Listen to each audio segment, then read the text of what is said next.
Assalamualaikum warahmatullahi wabarakatuh. Halo semuanya, kembali lagi dengan kelompok kami, yaitu kelompok 6B. Kelompok kami beranggotakan saya, Elsa Eka Putri, kemudian teman saya, Alika Syahrani, kemudian ada Enjia Tadewati, dan yang terakhir ada Marcella Duyanti. Pada video kali ini, kami akan membahas tentang PKM yang dilakukan oleh kelompok kami. PKM yang dilakukan merupakan PKM penelitian, yang berarti bahwa program kreativitas mahasiswa yang kami lakukan berbidang penelitian. Penelitian yang dilakukan berjudul 7 Deadly Sins of Speaking sebagai penghambat komunikasi interpersonal mahasiswa yang harmonis. Berikut akan saya jelaskan mengenai latar belakang, rumusan masalah, tujuan, dan manfaat dari penelitian yang kami lakukan. Berikut adalah penjelasannya.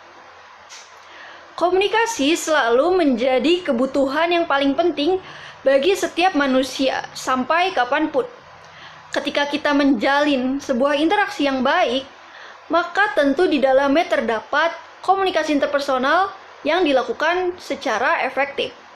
Keberadaan komunikasi interpersonal mampu melahirkan sebuah hubungan yang harmonis pada suatu hubungan yang ada. Nah, hubungan yang harmonis ini terjalin karena adanya komunikasi interpersonal yang baik antar manusia itu sendiri. Salah satunya yang dapat kita jadikan contoh adalah ketika komunikasi interpersonal yang terjalin antar mahasiswa.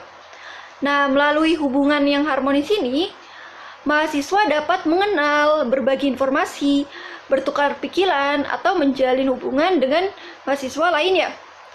Kemudian, namun ada pula mahasiswa yang menjalankan dunia akademiknya dengan secara individualis. Hal ini diakibatkan oleh anggapan bahwa akademik yang mereka jalani jauh lebih penting dibanding dengan jalinan sosial yang mereka bangun. Nah, karena komunikasi itu kan padahal merupakan sebuah hal yang penting.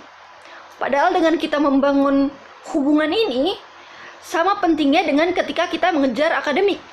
Karena komunikasi dapat membantu mahasiswa untuk menemukan jati diri sebenarnya dan juga dapat membantu mahasiswa untuk menghindari terjadinya konflik-konflik di antara mahasiswa satu dengan lainnya.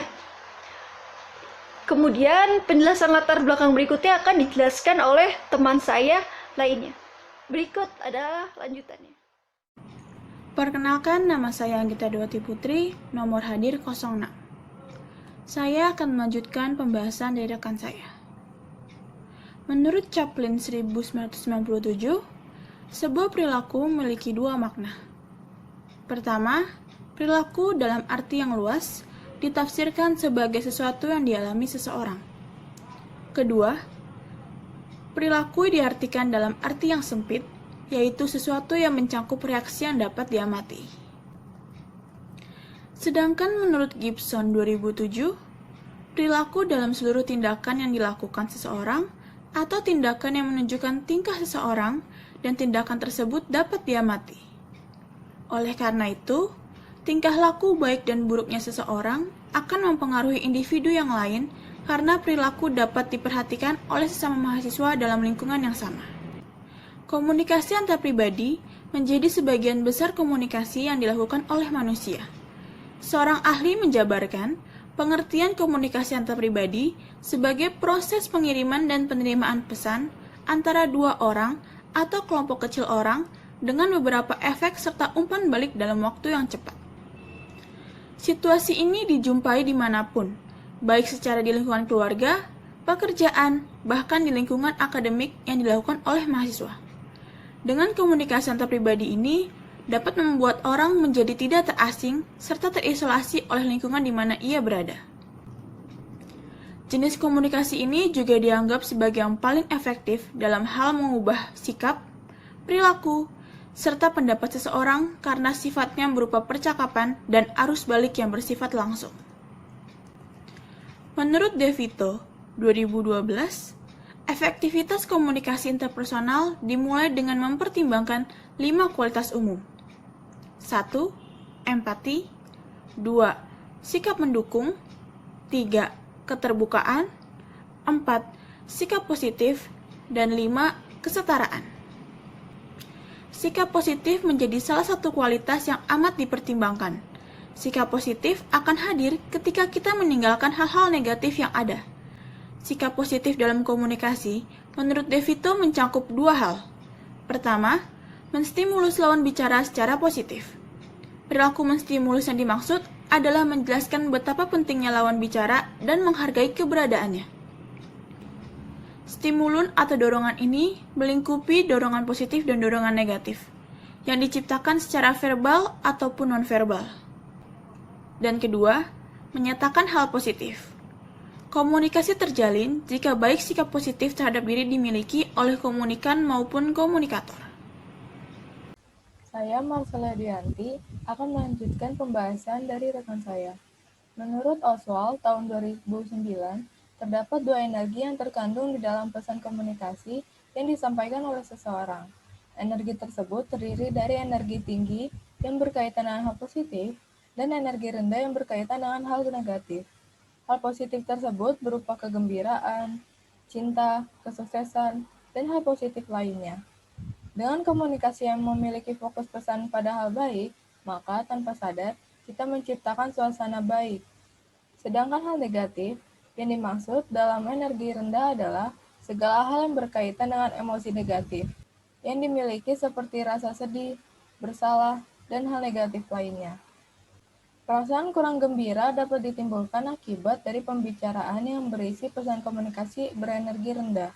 Ketika individu berkomunikasi dengan menggunakan kata yang mengandung energi rendah, maka komunikan akan menghubungkan dengan kata-kata bernilai negatif yang tergantung dalam percakapan, sehingga tercipta suasana yang berenergi rendah.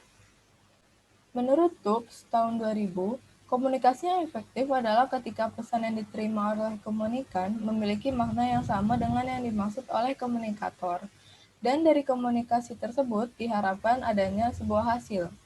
Selain harus berisi hal dan perkataan positif, dalam sebuah komunikasi efektif juga harus memiliki keinginan untuk saling mendengarkan. Seberapa baik pun komunikasi terjalin antar individu, jika tidak diiringi dengan kemampuan serta keinginan untuk mendengarkan, maka komunikasi akan berjalan tidak efektif. Keterampilan seseorang dalam mengirim maupun menerima pesan sangat mempengaruhi komunikasi yang efektif. Baik, saya Alika Syarani akan menjelaskan lanjutan dari latar belakang yang telah dijabarkan oleh rekan-rekan saya. Nah, berikut ini adalah 7 hal yang harus dihindari dalam suatu pembicaraan. Yang pertama itu adalah gosip, lalu ada judging atau menilai, lalu ada negativity, lalu ada complaining atau mengeluh, lalu ada excuse atau berdalih, lalu yang keenam ada lying atau berbohong, dan yang ketujuh adalah dogmatis atau menjabarkan suatu hal tanpa menerima kritik. Nah, ketujuh hal ini dipaparkan oleh Julian Teaser dalam acara TED Talks yang berjudul How to Speak So That People Want to Listen di tahun 2014.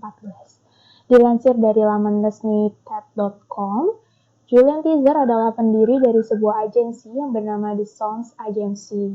Agensi ini merupakan sebuah firma yang memberikan konsultasi mengenai bidang komunikasi dan suara kepada perusahaan bisnis, retailer, dan sektor bisnis lainnya yang ada di seluruh dunia. Nah, jika ditarik kesimpulan, maka ketujuh hal yang telah dijabarkan oleh Julian Teaser merupakan sekumpulan hal negatif yang perlu dihindari dalam sebuah komunikasi agar seorang komunikan mau untuk mendengarkan kita.